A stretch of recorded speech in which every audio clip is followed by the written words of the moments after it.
Hello and welcome. Today we will introduce some new physical quantities like work, and we will see definition of work is useful, and it will lead to some more physical concepts like energy, and we'll see that these tools are actually useful to solve some problems that are harder to solve with Newton's force directly. And for this, I think we will also introduce a little bit more mathematical machinery, and we will deal with vectors a bit more. Specifically, we will introduce this scalar product of the two vectors, and we'll see how it is related. So this is chapter 7 in your book, and it is like a shorter read compared to previous chapters, and I think also not that hard. So I think it's even the recommended problems, they're easy to solve. So I recommend just you can go ahead and look at them. Okay. So let's first introduce work. And for this, let's start with work done by a constant force. And for this, we consider an object, for example, like this. And we consider some force like this, which is applied by some person in this arrangement. And we imagine this constant force acts on this object for this distance d. And we assume the angle and magnitude of the force is fixed. And we define a quantity like this. We show work by uppercase W, and it's equal to F parallel times D. So this F parallel is the component of the force along the displacement. So this is the displacement. This is the force. And if you want to take the component of the force along the displacement, you just project here, right? And D here is the total displacement. So from geometry, you can already see that F parallel is equal to F times cosine theta. And this theta is the angle between the displacement vector and the force vector, okay? So this work defined this way is a scalar quantity. What this means is it's a number, and it could be positive or negative. We'll see that it is sometimes plus, sometimes minus. You'll see when that happens. And the unit of work, you can get it from here, right? This is like Newton. This is meter. So unit of work is Newton meter. And we sometimes use joule for 1 Newton meter. So this thing about direction, okay, maybe I can clean this up, is important. Okay.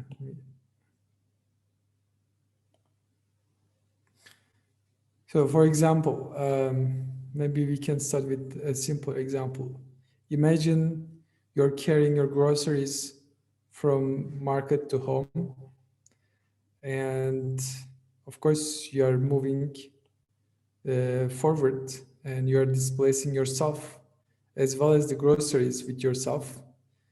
And the question is, do you do any work on the groceries? Does this person do any work on the groceries? So you are saying that the force along D is 0. When he starts accelerating, there is a vector in the direction of the moment momentarily.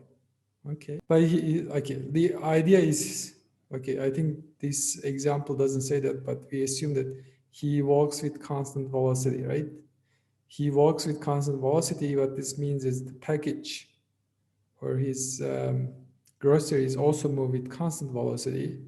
So that means net force on the grocery on this direction is 0. And of course, he's exerting a force in perpendicular direction.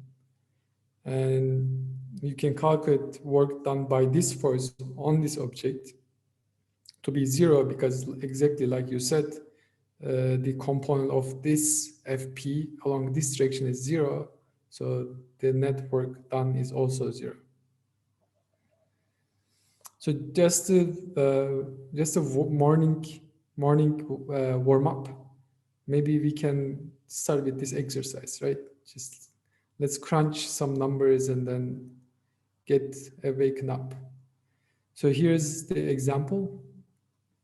So there is like a hiker going up the hill, and we would like to determine the work a hiker must do on a 15 kilogram backpack to carry it up a hill of height 10 meter, as shown in this figure. Okay. Also determine the work done by gravity on the backpack and the net work done on the backpack. And we assume the motion is smooth with constant velocity and there's no friction, but acceleration zero. What do you think? 15 times g times 10 times sine theta. Okay, we have an answer. Okay, we have another answer.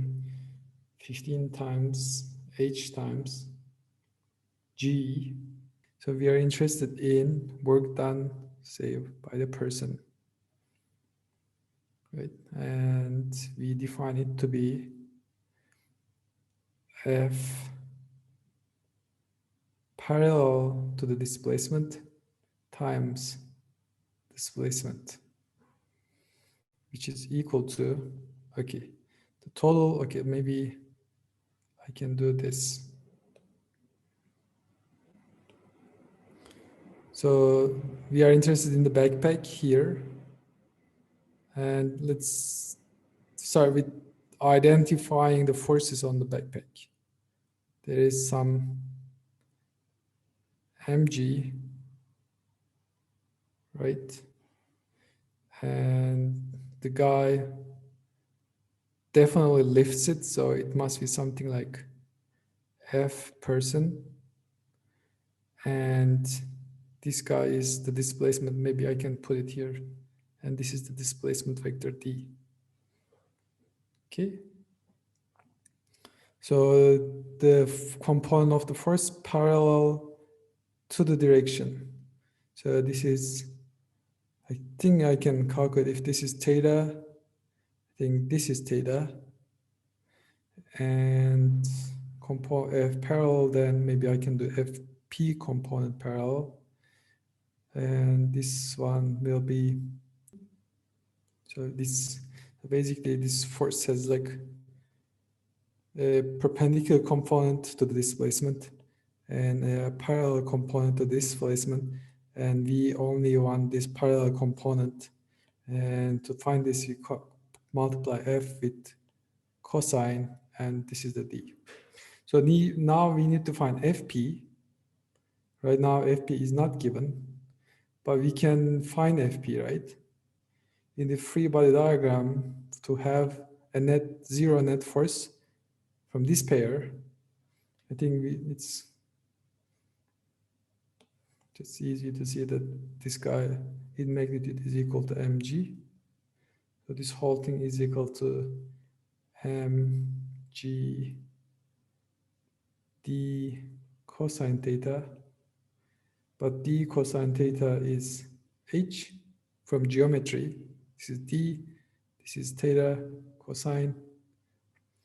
So this whole thing is basically, this one is mg, then this one is equal to, this is 1470 joules.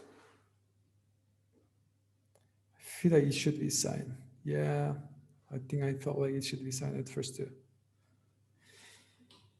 So now the second part is asking, what is the work done by gravity on the backpack?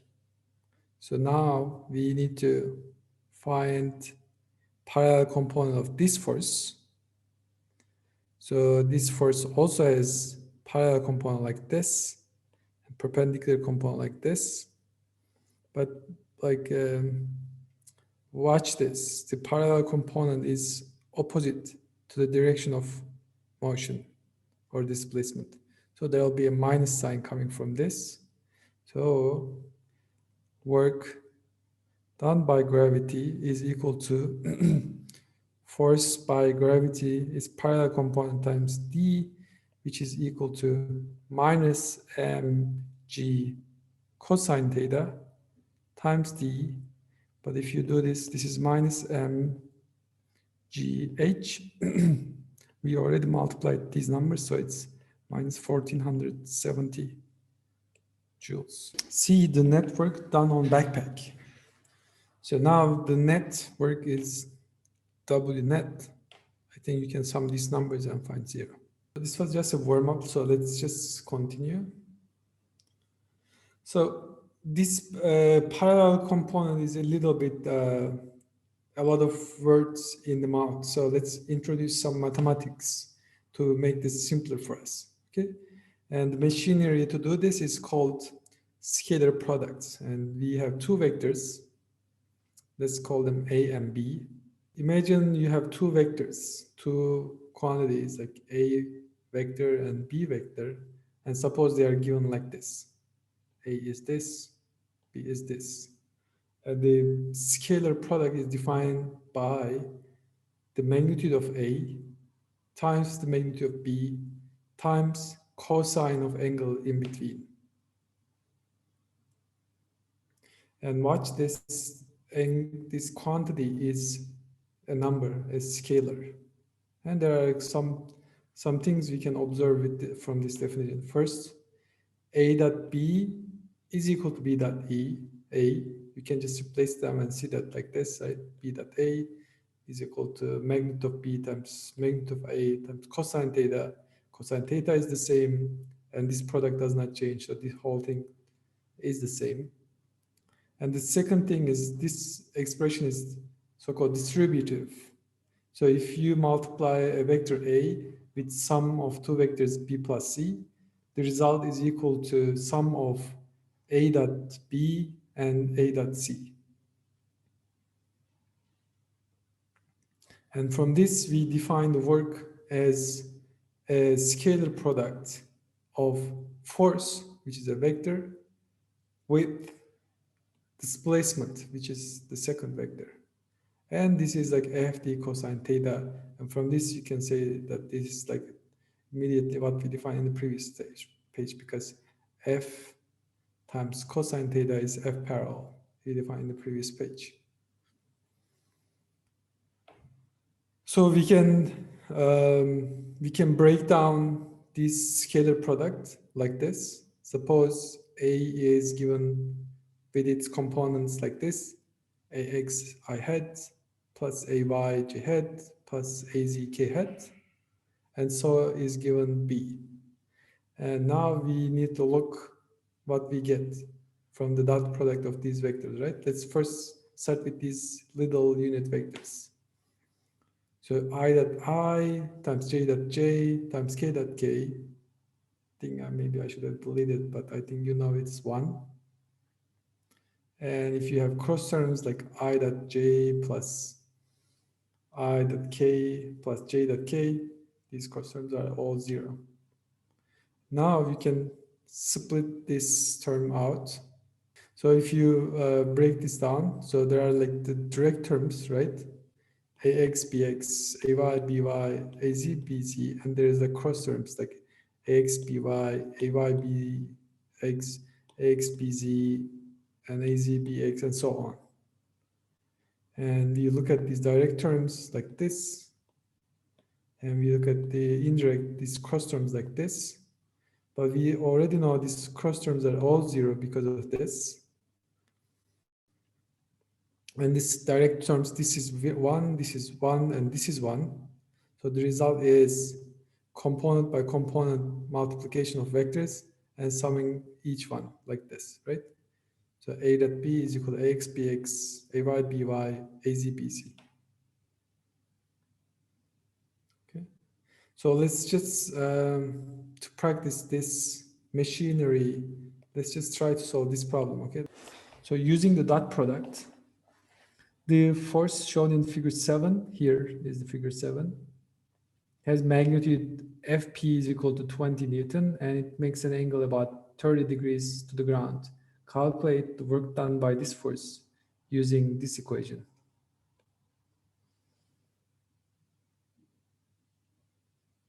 And the wagon is dragged about 100 meters along the ground. So the way to do this is, okay, so again, there's like, now I break down F into its components.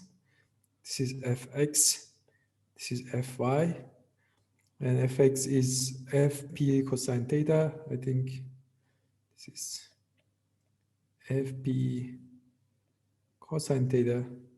This is Fp sine theta. And I do the same thing for d.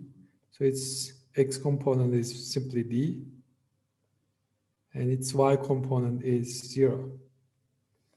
And to calculate this f dot d, I do component by component multiplication and sum. It's like, okay, fp times cosine theta times d plus fp times sine theta times 0. And the result is fp times cosine theta times d. True. Okay. So now let's increase the complexity a little bit. Now, so far we assumed the force was constant.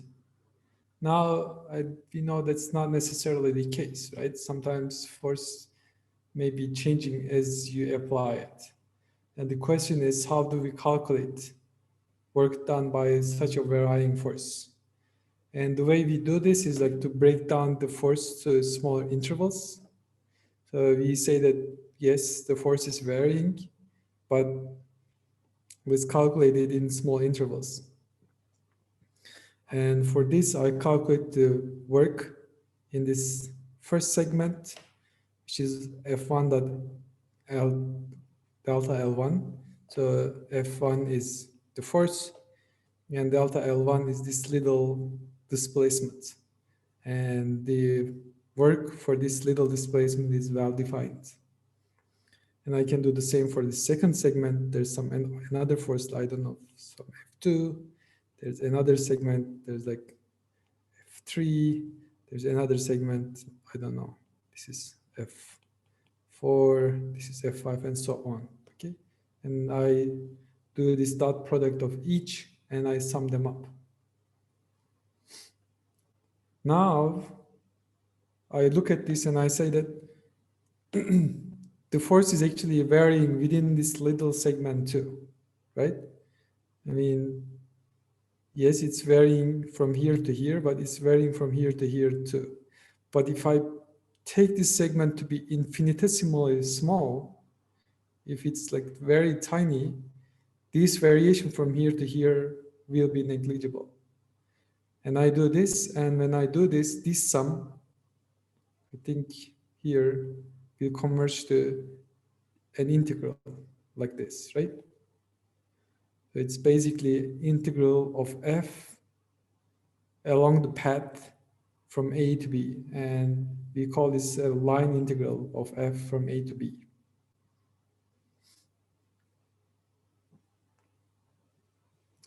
So to calculate this quantity, we can do what we did here, right? We just break it down to its components, and the components here is like fx, dlx, like this, and this should be ax to bx. So this is the first component. And the second component, fy, dly, and fz, dlz, the same thing. And if you don't know anything about integral, it's okay. And here is all you need to know about integral, right? I think this is the only integral you'll ever need in this course. So if you are taking an integral of the form x to the power n dx, and if the integral limits is like a to b, so what we do is we first take the indefinite integral like this, x to the n plus 1. We increase, it's like almost the opposite of derivative. Increase the power by 1 and put the power to the denominator. And these are the limits. And now we just put this guy here, write it like this. Minus, we just put this guy here, write it like this. Okay, that's the only integral you'll need. Now let's do some exercise on this. Okay. So first we need to find an example to this varying force, and here's one. So if you have a spring, and if you pull a spring, or if you compress it, and if you apply a force, let's call Fp, to pull it or compress it, the magnitude of required force is given by this formula. Fp is equal to some constant K that depends on the spring times X, the amount you pulled. Thank you. And the force exerted on the hand by the spring is like it's like a action reaction pair is minus Kx. And we call this Hooke's law due to, I think, Robert Hooke, who was another British physicist like Isaac Newton. And he's actually not as much known, but he was known in his time. And I think he was called the English Da Vinci. So he was actually a very brilliant thinker. He had a lot of works in a lot of different areas. But interestingly, they had like a bitter dispute with Newton. I think he claimed that he was the one who came up with inverse score law for gravity. And I think, of course, Newton didn't like that. And at the time, the leading scientific institution, I think in the world maybe, was Royal Society in UK. I think it was in the UK at the time. So, and Robert Hooke was the director, or like, what's that called? The top of that Royal Society, and he was giving Newton a hard time. And when he died, Newton took his post. So anyways, I think you can check it out from Wikipedia. They have some interesting stories. So let's calculate the force, the work done by such a force like Kx. And let's try to calculate work done by hand if a hand moves a distance like x, right? Now this force is varying, like it's not constant, so we have to appeal to this formula. And this formula says force vector, which is Fp times I hat, because it's along this direction, times the displacement vector dx times I hat, because it's also in the same direction. And if you take the dot product of these two, this is 1. And Fp is given by Kx, like here. So all you need to do is to take the integral of Kx dx. And if you do this with this rule, you'll get 1/2 Kx squared, right? So this is the work done by this force. Yes, they had like a very nasty rivalry. Now let's apply this. Let's think of this example. So a person pulls on the spring in figure 10, stretching it 3 centimeters. And this requires a maximum force of 75 Newton. How much work does the person do? And B, if instead the person compresses the spring 3 centimeter, how much work does the person do? So work done by the person is 1/2 k x squared, and I know x squared, but I don't know k. What do I do? How is k given? This k is not given, right? I have force, I have amount of stretch, but I don't have kx, right? So I use F max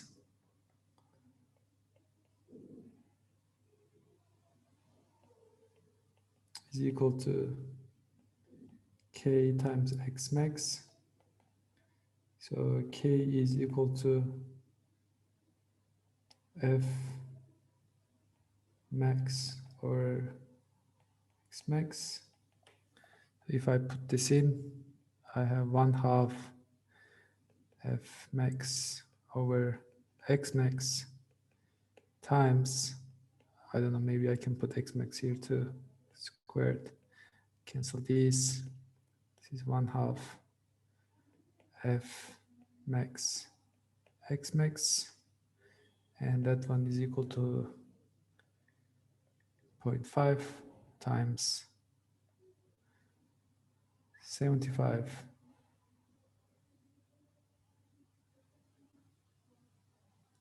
times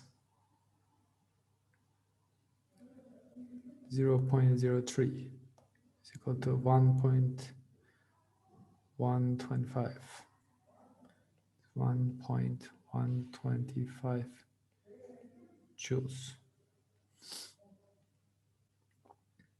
So if instead the person compresses the spring 3 centimeters, how much work does the person do? This is A. How about this? If I compress, nothing will change as the energy of spring is still increasing. Energy of spring, we don't know about that yet. So all we do is F times X is work. So the force is in the opposite direction, right? If I do it this way, and so this one was for pulling, now we are thinking about compression. So the force is actually changing the sign. And the same distance is covered, but the force is in the opposite direction.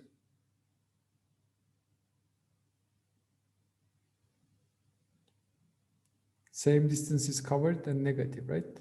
So yes, the force is in the opposite direction, but the displacement is also opposite direction, right?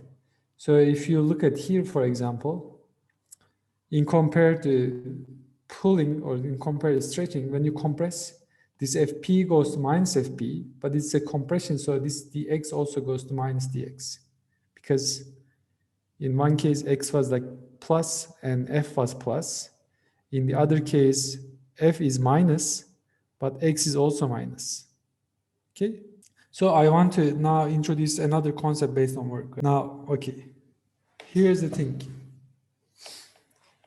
Let's consider this example. So initially, your car has a velocity v1 and a net force F net starts acting on it. And with x for a distance d, at the end of which you have a velocity v2. So we start with v1 and the F net is acting for a distance d, and we end up with v2. And so we know it is, what is this? We know it is an example of Newton's law, right? F net is equal to ma. And now we know A, we know the distance. Can we find a relation to an expression for V final squared, right? Can we find an expression for V final squared with these given quantities?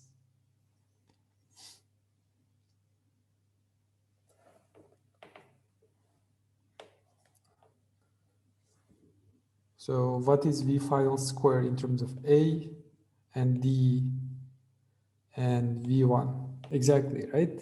This one, yes. This is one of your favorite equations, so let me write it. Like V initial squared plus 2 times A times distance is D. From this, I can actually find what the acceleration is, right? Acceleration is V final squared minus V initial squared divided by 2D. Then I can find what Fnet is. Fnet is just M times A, and this one must be M times maybe M over 2D, M over 2D, V final squared minus V initial squared. Then now I have everything I need here. I need F and I have D, so I can write them like this. M over 2D V final squared minus V initial squared. So I just wrote F. Now I am writing D is basically D. So you can see these cancel. And this whole thing is equal to 1/2. Maybe I can even open the parenthesis M V final squared minus 1/2 M V initial squared, right?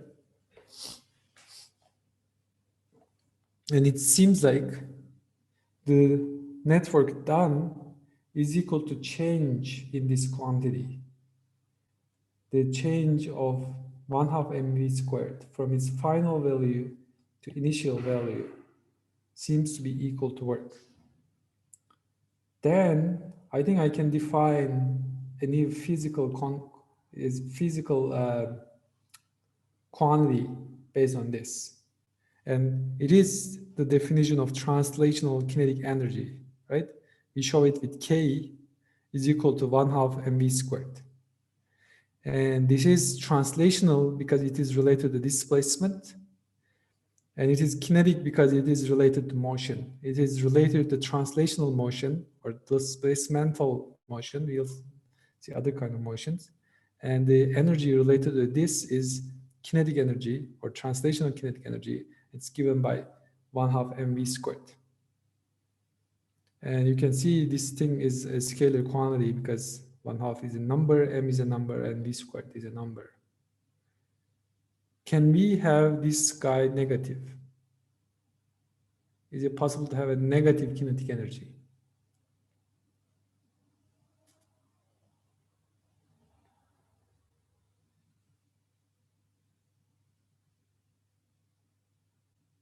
No, right? Because this is positive, m is always positive, and v squared is always positive, so kinetic energy is supposed to be positive.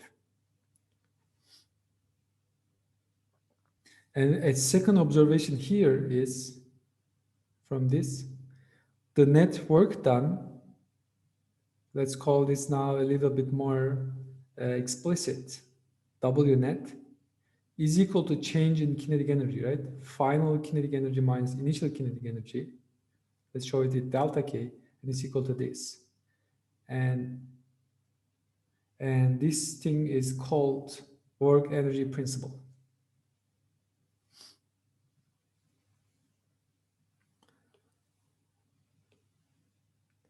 That's simple, right? You know this.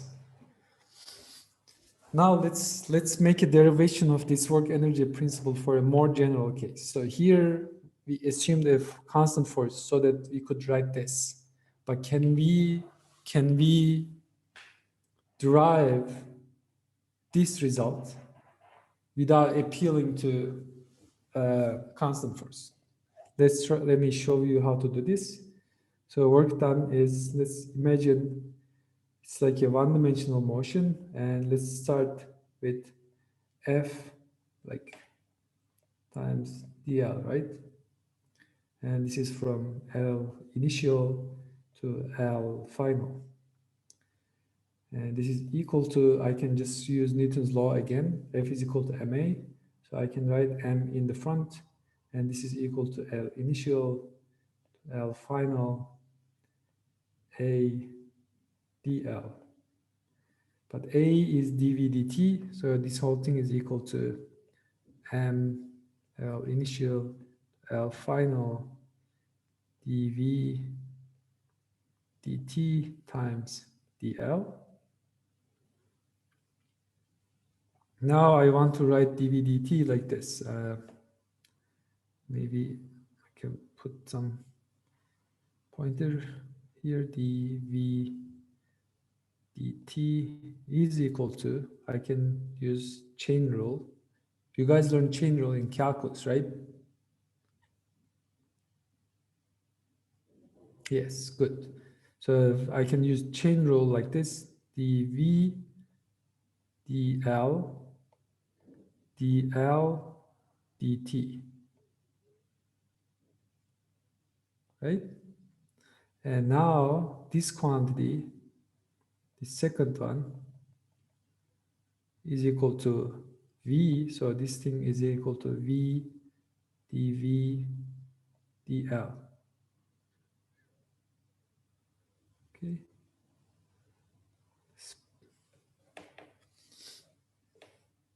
I can go back to here and substitute. This is equal to m L initial to L final, v dv over dl and dl. Now I can cancel these guys kind of by changing the variables. Now it's like v dv, but it should be now integral limits should also be changed, v final to v initial or v initial to v final. And of course there's m. And now I'm done. This is, I know how to take this integral, right? V dv or x dx. I just learned the rule here in this little thing. And this is equal to 1/2 m v final squared minus 1/2 m v initial squared, right? Even when the force is not constant, you can, you have the work energy principle working. So I think that's basically it. Let's solve a couple of problems. A horizontal spring has a spring constant K is equal to 360 Newton per meters. The question is, how much work is required to compress it from its uncompressed length of x is equal to 0 to x is equal to 11 centimeters. So A, we already know W, how much work is required.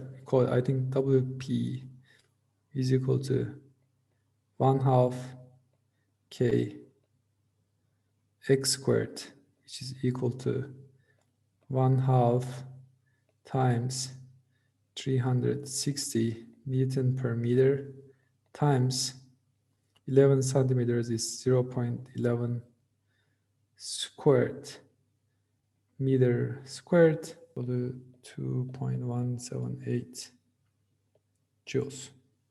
B,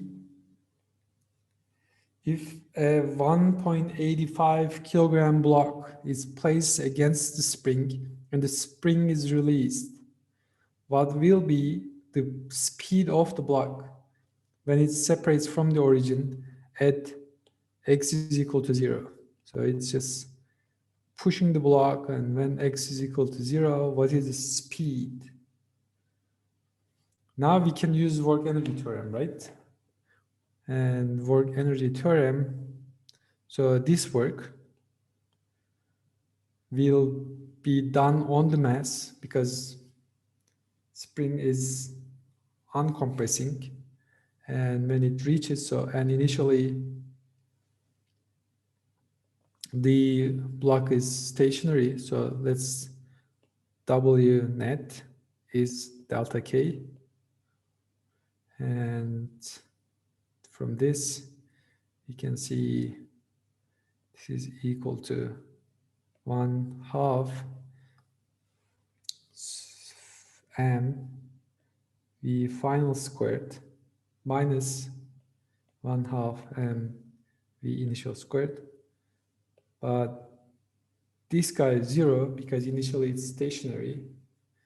Then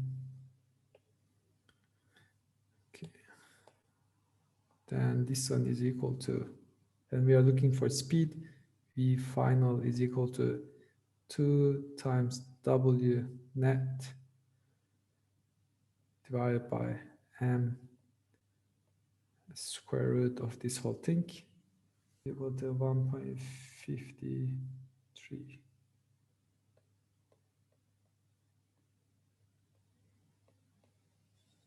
Now C, repeat the part B, but assume that the block is moving on a table as in figure, and some kind of constant drag force FD is acting to slow it down, such as friction or perhaps your finger. So initially we have this WP that's equal to some change in kinetic energy plus work done by drag force, right? And this one is equal to, again, 1/2 mv final squared minus 1/2 mv initial squared, but we know this is 0, but it doesn't hurt to write it. And plus work done by friction, which is, let's call it Fd, or they use the other D, Fd dot some distance, let's call it D. So this force is constant to be like 7 Newton. So the displacement is like this, friction is like, or like this drag force is like this. So they are in the opposite, so this dot product will give negative, right? Then this thing is equal to 1/2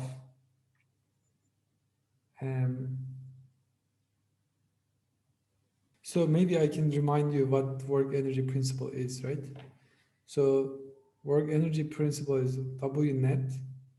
This is like work done on an object should be equal to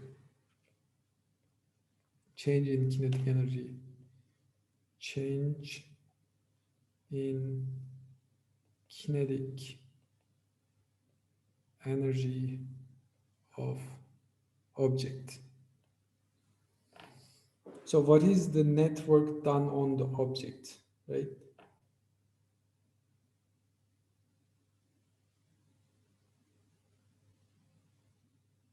So I basically, how did I mess up here? So I think, how do I see I messed up? So basically, if I take this guy on this side and solve for V final squared, I will have some WP plus some quantity square root, and V final squared will increase. We know that should not happen, right? We know there is friction, there is some loss, so this V final should be less than what I found here. So I know I messed up here. And I just look and I try to see what did I do. And what I did was, how did I apply this work energy principle?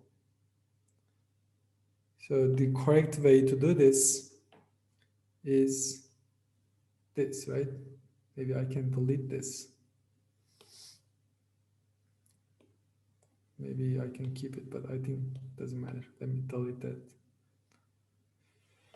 So maybe I can clarify the things I'm working on a little bit further, okay? So work done on the box by the spring, this is one agent doing work, plus work done on the box by drag force. This is the W net, right? This should be equal to change in kinetic energy. That's the work energy principle. So work done on the box by the spring is, we know this, right? The force on the box by the spring is kx. This is k, okay. And it acts for a distance dx with changing time.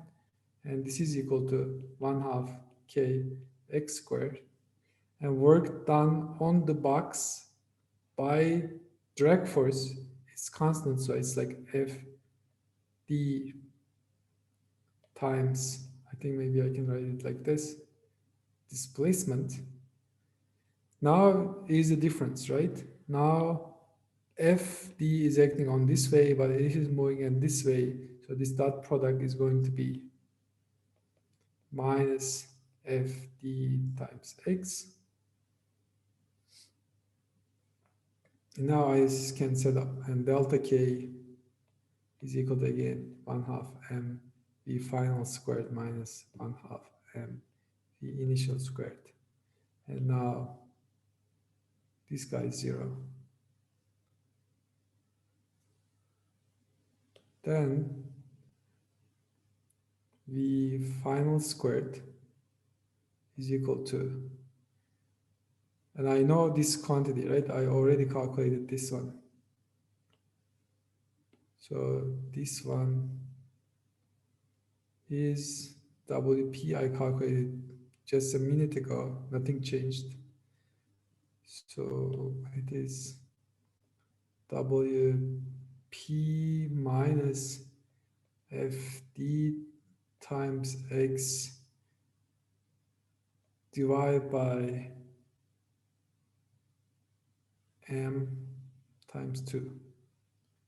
And if I take the square root of both sides,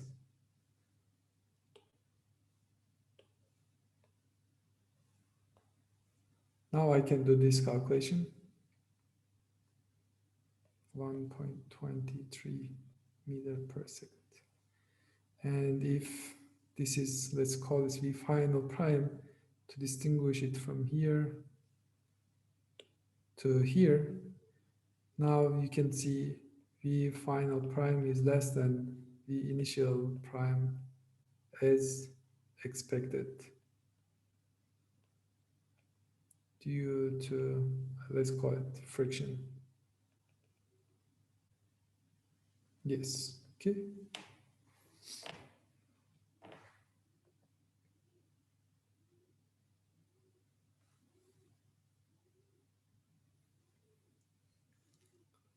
So let's do this quickly. Any questions so far?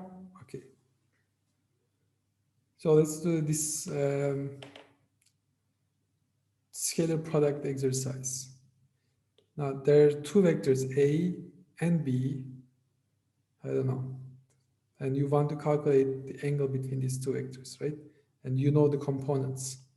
I don't know. Let's call this something like that. A, B, we want to calculate the angle between two vectors. How do I do this? I think we can find vectors magnitude. Okay, like magnitude of A, we can find those, and magnitude of B. Like I just to remind, when I don't write head over the vectors, I mean magnitude. So how about this? If I write things, how does this help me find this angle? So I'll have this distance, and then what?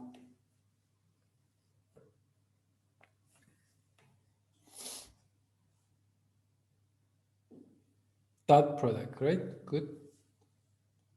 How about dot product?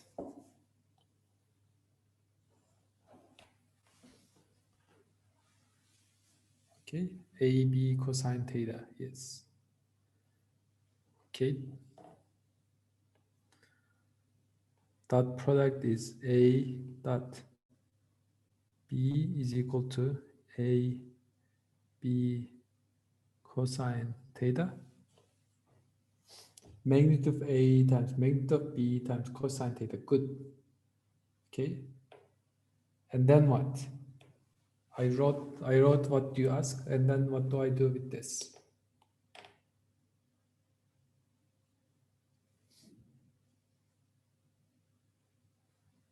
If we find magnitude of vectors and their product, we can use cosine theorem.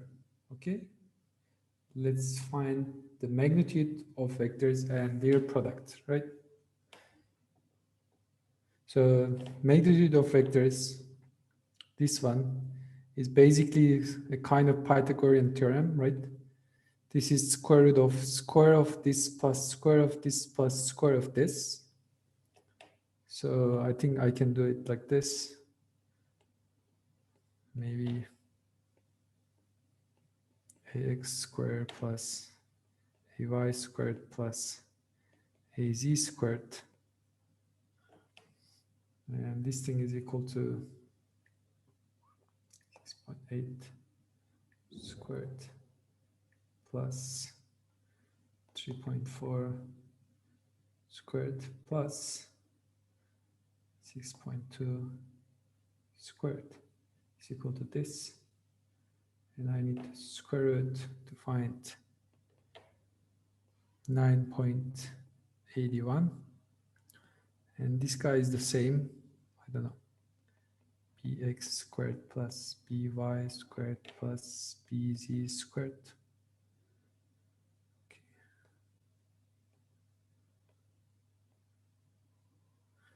And this one is equal to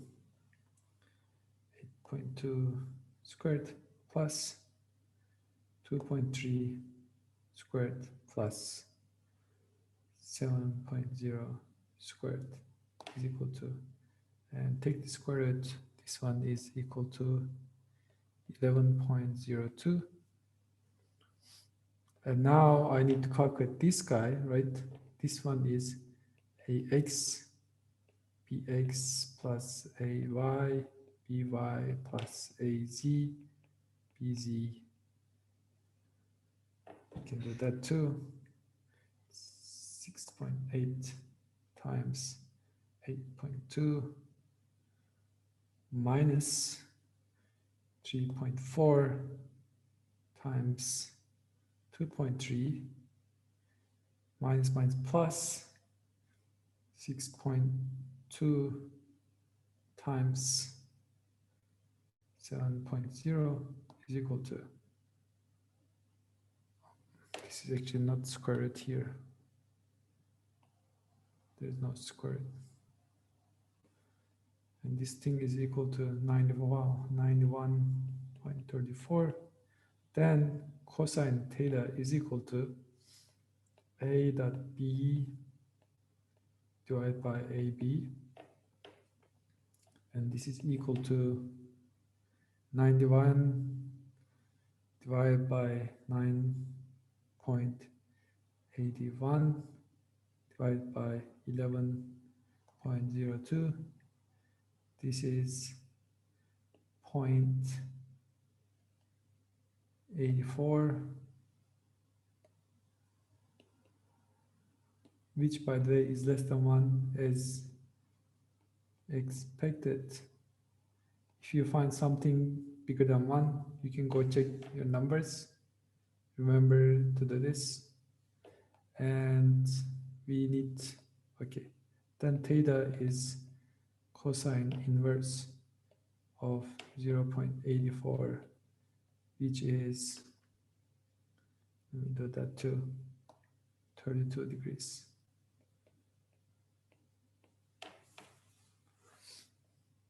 Okay, handy trick sometimes. You may forget, but not that hard. Okay, last question. So this is a little bit about an application of this integral. Let's look at the question. The force on a particle acting along the x-axis varies as shown in figure, which is linearly increasing constant, linearly decreasing constant, and linearly increasing again. Determine the work done by this force to move the particle along x-axis. A from x is equal to 0 to x is equal to 10. From here to here, and b from x is equal to 0 from here to all the way to here. So what can I do? Any suggestions, or do you want to work this out first and then get back to me? Calculate the area, right? Maybe I can start with this, right? We are trying to determine the work, and we know work done W net is equal to integral from A to B F dot dl.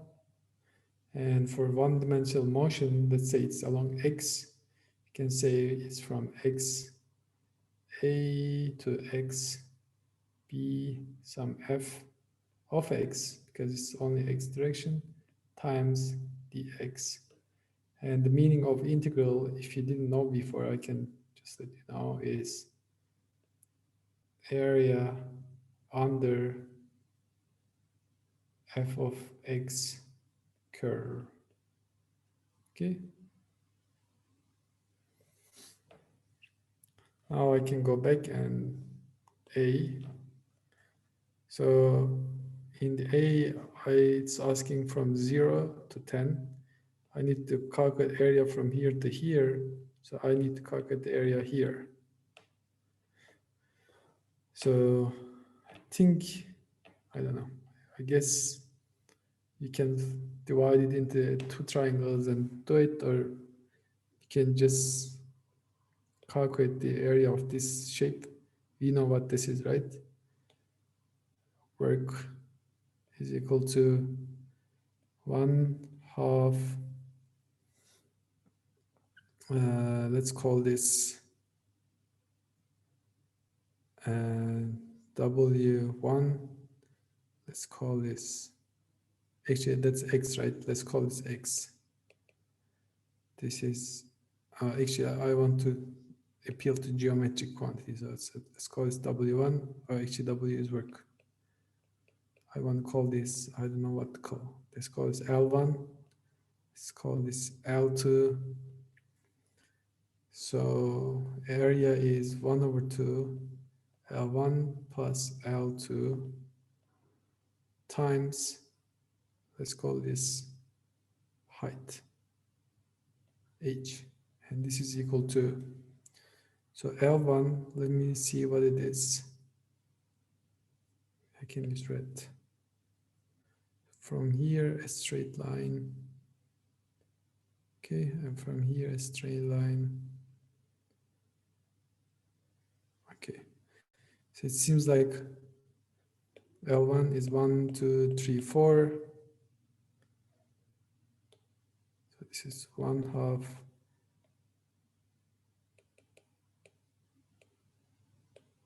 This is 1/2 4 plus the other one is 1, 2, 3, 4, 5, 6, 7, 8, 9, 10. This is 10 times height is 1, 2, 3, 4, 400. And the first one is in meters, the second one is Newton. So that's as expected. And that one is what? 7 times 4, 2800 joules. Okay.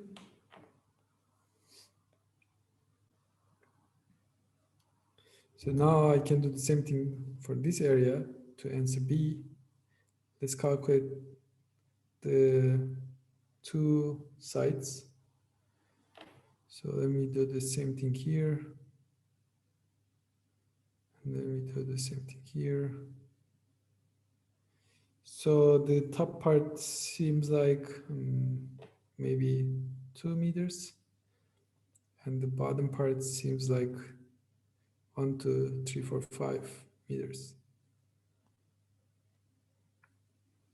So B W is equal to the initial area, which is 2800 joules minus 1/2 5 plus 2 times what is the height? It's like 200 joules, and this one is going to be, I think, 700, 2100 joules. And that's it, we are done. That's all for today.